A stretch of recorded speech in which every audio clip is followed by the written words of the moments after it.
Prøv lige at se, hvordan vejret skinner. Det er torsdag, det er helligdag. Folk de er hjemme, og jeg har lige været i Hjem og Fix og hentet en masse ting. For i dag, der er det havedag. Det jeg er i gang med nu, det er lige at flytte jorden ud herfra. Over i en af børnenes trillebør, jeg lige har fået lov at låne. Fordi der var fuldt en masse muljord i. Det er min dejlige kone, der har været i gang med det. Men jeg tænker, nu flytter jeg lige ud, så er der lidt plads til, at det kan komme ned. Og så skal vi have noget muljord ovenpå. Og så har vi den her dejlige opstammede margarita her, som skal stå op ved døren derovre. Og så skal vi ellers bare generelt have ryddet op over det hele. Fyldt traileren med lort, der skal ud. Fået fjernet ukrudt, fået farvet, fået gjort lækkert. Så vi er klar til sommer. Og så har jeg nogle projekter med en pallesofa, jeg skal have bygget. Vi kan se, der står en masse paller her. Og så har jeg et projekt med en kat, som vi skal have lavet. Og hernede, vi skal lige have trimmet juletræet lidt, så det er klar. Vi kan se alle de nye skud, der kommer her. Så det bliver stort, det her træ her. Vi tænker til år, så skal vi have fældet det og brugt det ind i stuen som juletræet. Så det skal også lige gøres klar til det. Trimmes lidt ned, så det ikke bliver så stort. Skal vi have gjort forhaven klar her. Det her, hvor vi har bålplads, bænke, bordsæt, hvor vi tit sidder og hygger. Der er en masse stikbark, jeg lige har købt hernede, som jeg lige skal ud over det hele. Fjernet ukrudt. Fået lige, ja, du ved, finpudset det hele, gjort det lækkert. Og lige gjort det hele klar. Både vores lille terrasse her, og den store terrasse her om bagved. Vi skal nok lige have slibet ned og olieret hele terrassen, tror jeg, den trænger til. Og ja, så det er altså det, jeg går og hygger mig med lige nu. Ikke med? Ja, det er det, vi hygger med.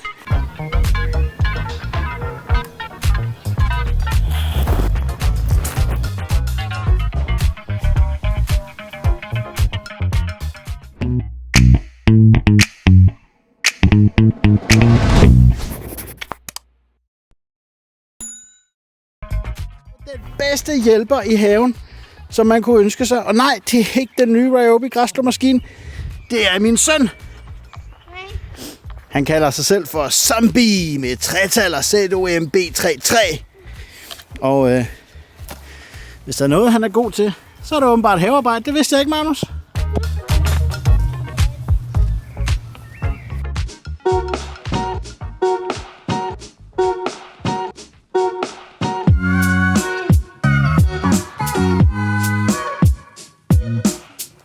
Hvad så, stærke Hulker? Du får lavet hul i?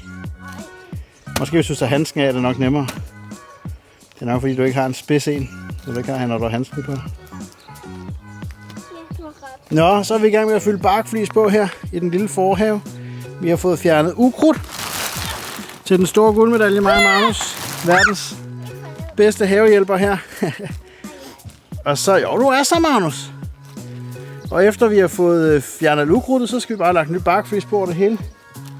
Og så skal vi lige have gjort forhaven her klar, så vi kan sidde herude og grille nogle skumpeduser og du ved, hygge-lykke, ikke? Det skal nok blive pissegodt.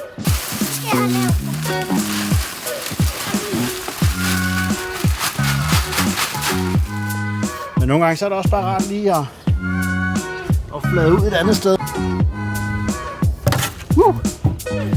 Så det bliver spændende at åbne den. Er vi klar? 3, 2, 1. Heldigvis. Ingen fare på færre. Vi er til at plante. Nej. Vi skal bare have noget dækbark på, så ikke? Dækbark? Ja. Okay. Ja, det er sommer, så er vi klar til at sidde herude og i det dejlige vejr og spise. Ja, det er også hyggeligt. Ja. Ja. Det bliver garanteret godt vejr de næste par dage. Tror du ikke det? Jo. Vi krydser fingre. Ja, det håber vi.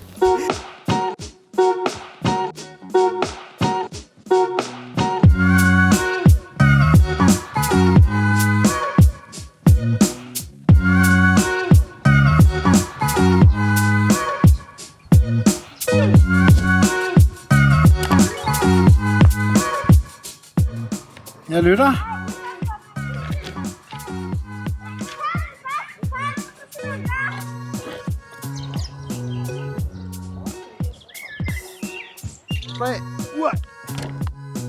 Okay.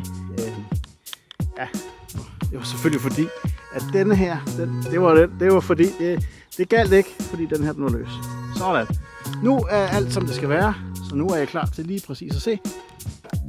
Sådan skal det gøres. Skal du bare se, hvad man gør her. Den var spot on, hva'?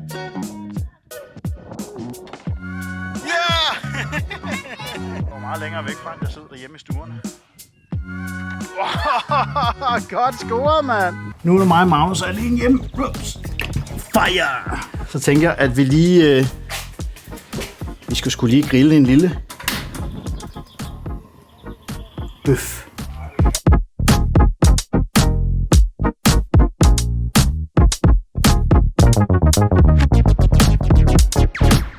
Vi har heldigvis familie på Mors, og derfor kan vi jo nogle gange nyde glæde af sådan nogle fine specialiteter her. Det her, det er altså håndsamlet salt fra Sicilien, og så er det med lidt chili og lidt hvidløg i. Og det er faktisk et meget, meget simpelt produkt. Chili, hvidløg, salt. Men det gør sig bare rigtig godt på sådan en lille hakkebøf her.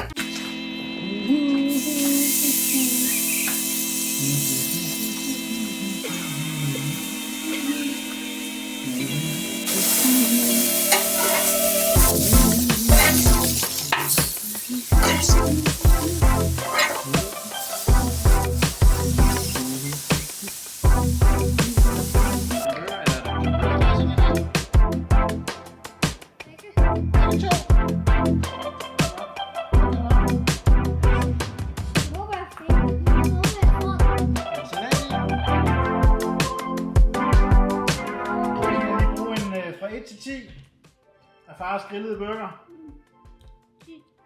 What? Woo! Tak, min ven! High five. Der er et Pokémon-spil, der er vigtigere end far. Kan du vinke igennem solbrillerne, Magnus? Haven er ved at være færdig, og nu er vi gået i gang med baghaven heromme, hvor vi lige skal have slået græsset og fylde lidt nyt, frisk dækbark her under trampolinen, og lige have klaret det store bed der. Og nu har vi lige fået slået det meste af græsplænen, der mangler lige lidt her, som man måske kan se. Så blev vi enige om, at vi lige skulle holde en lille pause. Derfor så er vi faktisk gået indenfor nu, og her filmer det her ud af vinduet. Switch! Ja, som du plejer at spille på PlayStation. Ikke få den. Så har du 23 på computeren, ikke? Ja. Kort! Hey vennerne! Måske kan I se det. Måske er det faktisk bedre, hvis jeg lige slukker. Lige dernede, der kom en lille risse. Jeg var i gang med at trimme min have med sådan en græstrimmer, og der var en lille sten. Jeg prøvede at filme det i sådan en, hvad hedder sådan en? Ikke en slow-mo, men en timelapse video, hvor jeg trimmede græsplænen. Og der skete altså det, at der var en lille sten op og ramte lige her. Og vi kan faktisk se, hvis jeg slukker her en gang, og begynder at tage det af her, så kan vi faktisk se, måske hvis vi er heldige. Nej, jeg ved ikke, om vi kan... Og der kan man faktisk lige få et glimt af det. Heldigvis så var der jo en skærmbeskyttelse på. Så der skete jo ikke noget med selve telefonen. Det var heldigvis kun skærmbeskyttelsen, der tog skade. Den her, den er fuldstændig risefri. Og der skal jo helst bare ikke være et eneste stålkorn eller noget som helst tilbage på den her telefon, når man sætter sådan en panserglas på. Fordi et lille støvkorn, det laver altså en lille boble inde bagved. Stikkeren her bagpå, så skal man simpelthen få den ned over her. Press og slide. Og når man gør det, så kan man faktisk se, hvordan, det ved jeg ikke, om I kunne se, men den kom sådan nogle bobler ind i, og den kører simpelthen ud her. Tager den her op. Fjerner det beskyttende film. Og så, man kan jo faktisk se nærmest nu, hvor spotless det sidder her. Men så sidder man simpelthen lige og kører den her rundt her. Og sikrer sig sådan indefra her. Så man starter indefra, og så kører man simpelthen. Så er det noget med, og jeg ved ikke om det er rigtigt det her, jeg så bare en mand på YouTube nævnte, at der er jo det her lim inde bagved. Og simpelthen, et er simpelthen at få lagt et lige pres hen over hele telefonen, ved at køre den sådan her rundt, så den, kan man sige, bliver trykket ned over det hele, og den får et event, et fuldstændig lige tryk, så den ligesom bliver limet fast overalt. Men også det, at inde i de lim, der kan faktisk godt sidde nogle små luftpartikler, som man ikke kan se, og jeg aner ikke, om det er rigtigt, det han sagde. Og det er simpelthen derfor, at producenterne anbefaler, at man lige tager inden for midten her, og rent faktisk kører ud. Både for at få limen til at sidde fast even over det hele, men også for, at hvis der skulle være nogle af de her små luftpartikler, som man ikke lige kan se med øjnene, som med tiden kan gå hen og blive synlige og gøre det, at det så ikke sidder ordentligt fast, så er det godt lige at gøre sådan her. Prøv lige at se her. Den er fuldstændig lige som den skal være. Så lad os prøve at tænde en gang. Upsi. Desuden, hvis du ikke allerede følger mig på Instagram, så hop lige ind. Jeg hedder Giraffepingvin derinde. Og der kan du altså se alle mulige gakkeløjerlige ting fra min dag. For eksempel, der stenen af min iPhone. Så det er altså inde på Instagram, at de ting, de sker sådan lidt behind the scenes from my life. Ved I hvad? Det her det bliver en video inde på min Giraffepingvin-kanal. Min hovedkanal Giraffepingvin. Den skal du også gå ind og kigge på. Der arbejder jeg faktisk på en video lige nu, hvor jeg snakker om nogle af de her apps, som jeg har på min telefon. Hvad bruger jeg til mit liv og styre det med, og hvorfor har jeg lige præcis den app der på min forskærm, og ikke på side 2 eller 3. Så hop ind på Giraffepingvin og følg med derinde for sådan nogle videoer. Hej Tilde! Er det ikke vildt? Det var en sten, der ramte ind der. Nu vil jeg tage billedet.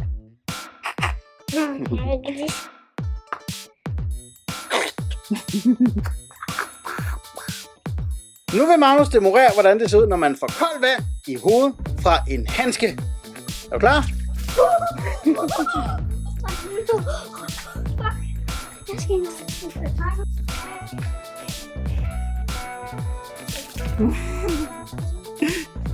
Hvad var det for en kyllingemove, du lavede der?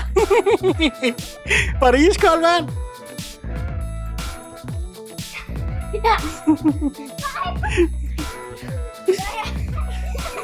Og det er en målestikker. Wow. Nej, det er sådan en ligesom den man hænger på væggen, sådan en klistermærke. Ja, bare med Elsa-stikker. Så kan vi hænge den op over dine ting. Men helst, er den ikke flot? Jo. Er du glad for den? Ja. Meget glad. Nå, det var godt. Magnus! Der er kommet nogle ting her fra Kina der. Jeg har lige set den ene, som jo var en wallsticker ind til Tildes værelse med frost. Det var ikke noget for dig, vel? Det her det er sådan nogle Ulansis Claw. Det er sådan noget, der gør, at man lige kan tage sit kamera, og så med et klik, så er det af et stativ, og sætte det på et lysstativ. Og jeg har mange kameraer efterhånden, og mange stativer. Så får jeg lige hurtigt at kunne skifte mellem de forskellige stativer. Den er bare... Ja, den er blevet smadret lidt. Så har jeg lige købt 3 sæt af dem her. Den er også blevet smadret. Hvad har vi så hernede? Et nyt cover til min telefon. Jeg tror, det var til min. Du har faktisk sådan en til min på dit færdsel. Er det ikke bare helt gul? Jo, du har et helt gul. Du har også et Giraffepingvin på faktisk. Det var godt. Er de gode? Nej, det er lort, jeg fik lavet. Jeg får ikke selv brugt det.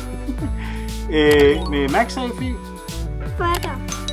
1, 2, 3, 4, 5, 6. Det er sådan noget, der er glas heroppe i... det ved jeg ikke, om jeg kan lide. At der er glas heroppe i linserne. Så man får et eller andet billig Kina, mens den ikke er indlåst. Sådan der. Ups. Så sidder kameraet på, og det kan altså ikke... Det sidder fuldstændig stramt fast. Det kan ikke komme af.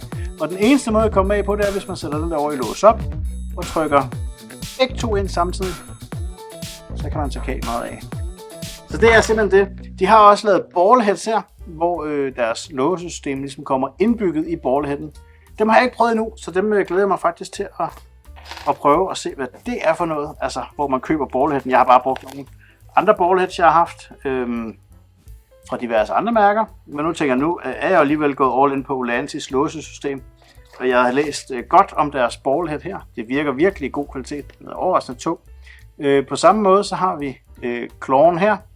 Trykker ind, og så kan man tage sit kamera af. Upsi. Og trykker det på igen. Og her der sidder lige en cold shoe, så man lige kan mounte noget lys eller en mikrofon direkte på sit ballhead her. Og så kan man løsne den øverste store skrue her. Og der kan man altså så justere rundt og så spænde fast, når man ligesom har fundet der, hvor den skal være. Og den nederste hernede er faktisk ret smart, fordi som I kan se, så er der en masse små sådan der. Så kan man faktisk se, at her der kan man faktisk se, hvor mange grader man har drejet kameraet i forhold til, hvis man sætter den på med 0. Og den her den kan man altså så låse med den lille skrue her, så hvis man spænder den ind, man ikke drejer hernede, så sidder den fast. Så man har altså mulighed for at lave sådan nogle panoreringsvideoer, hvor kameraet stille og roligt panorerer rundt over et eller andet. Så der er ikke noget unikt ved det her ballhead her. Det er fuldstændig som alle andre ballheads, jeg har. Det virker til at være i høj kvalitet, hvilket det meste Ulanzi udstyr jeg har er. Ulanzi er sådan et nyt brand, jeg ved ikke om det er nyt, det er bare nyt for mig i hvert fald, som har formået at levere nogle relativt gode højkvalitetsprodukter til en færre pris. Man overbetaler ikke for det her, som man nogle gange gør på nogle af de andre produkter, især fotobranchen, som jeg har købt tidligere, hvor man nogle gange kan give måske 700-800 kroner for sådan en ballet her, når Ulanzi sælger den til halv pris omkring 400 kroner. Så ja, Ulanzis U100 hedder den, og deres skårstrimmer, den kommer endda også med en lille 3,5 adapter her, og nogle forskellige skrue ting, så man kan spænde det hele op igen, hvis det bliver løst. Jamen, det var simpelthen, hvad der var. Nu glæder jeg mig til at prøve mine nye watchbands her, både til mig og til konen. Review af det, I kan jo holde øjne på min Instagram, der skal jeg nok poste noget mere om demme her. Tjek. Moin.